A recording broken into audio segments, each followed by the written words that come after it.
মই ক'লো নহয়, মই উল্টা কৰিছোঁ। আৰু আপোনালোকে এইটো কথা কেতিয়াও নাভাবিব যে মোক দাবাব পাৰিব, এইবিলাক নহয়। মই যাম অশোক সিংহীৰ কাৰণে, ক'ম যে অশোক সিংহীক মই টিকট দিছোঁ। যদি নৰেন্দ্ৰ মোদীয়ে অশোক সিংহীক টিকট দিয়ে, মই ফাৰ্ষ্ট নমিনেশ্যনত লগত দিম। আপোনাৰ কথা মতে দেশ নচলে, গতিকে এইবিলাক কাম, এইটো কংগ্ৰেছ কালচাৰটো ইয়াত নানিব। অফিচৰ তলত আহি ইটো দিয়ক এইবিলাক হ'ল এইটো হ'ল কংগ্ৰেছ কালচাৰ। বিজেপিৰ নিয়ম নহয়। মণ্ডলত আমাৰ অবজাৰ্ভাৰ যাব, সমষ্টিত যাব, ৰাইজচুমাৰি হ'ব, ভোটিং হ'ব, শ্লিপ দিব, ছিষ্টেমত টিকেট হ'ব। কংগ্ৰেছৰ নেতাবিলাকে ভাল পায় নিজৰ ঘৰৰ সন্মুখত মানুহ জুম বান্ধি। আমি এইটো ভাল নাপাওঁ নহয়।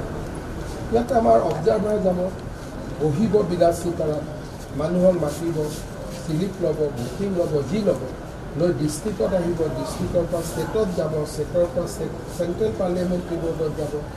আমাৰ পাৰ্টিটো কংগ্ৰেছ নহয়, এইটো আপোনালোকে কংগ্ৰেছীকৰণ কৰি নিদিব।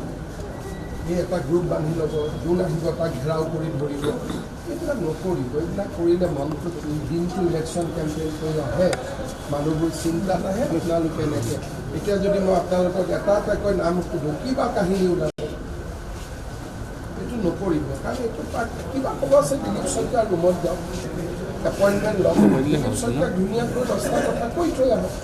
এতিয়া ইয়াত যোনে উঠি আহিব তাকেই আপোনালোকে ধৰিব, এইটোতো কোনো নিয়ম নহয়। এইবিলাক কাম ৰাজীৱ হ'ব নহয়। আমাৰ পাৰ্টিত এইটো নহয়। নিজৰ ওপৰত দিলীপ শইকীয়াৰ ৰুম আছে, বাহিৰত বহক, ধুনীয়াকৈ 5জন সোমাওক। অধ্যক্ষ মহোদয়, মই এইটো কথা ক'ব খুজিছোঁ, তেওঁ শুনিব। এনেকৈ মিডিয়াৰ আগত, কেমেৰাৰ আগত এইটো বেয়া, সিটো বেয়া, তেওঁলোকে এটা ৰাতি নিউজ কৰিব, পৰ্টেলত বজাব, পাৰ্টিটো দুৰ্বল হৈ যাব। এইবিলাক নকৰিব। আমাৰ পাৰ্টিৰ টিকেটৰ কাৰণে যোনে ইয়াত টিকেটৰ কাৰণে আহিব তাৰে টিকট যাব, আৰু মই সমষ্টিত গৈ ক'ম যে মই কাটিছোঁ।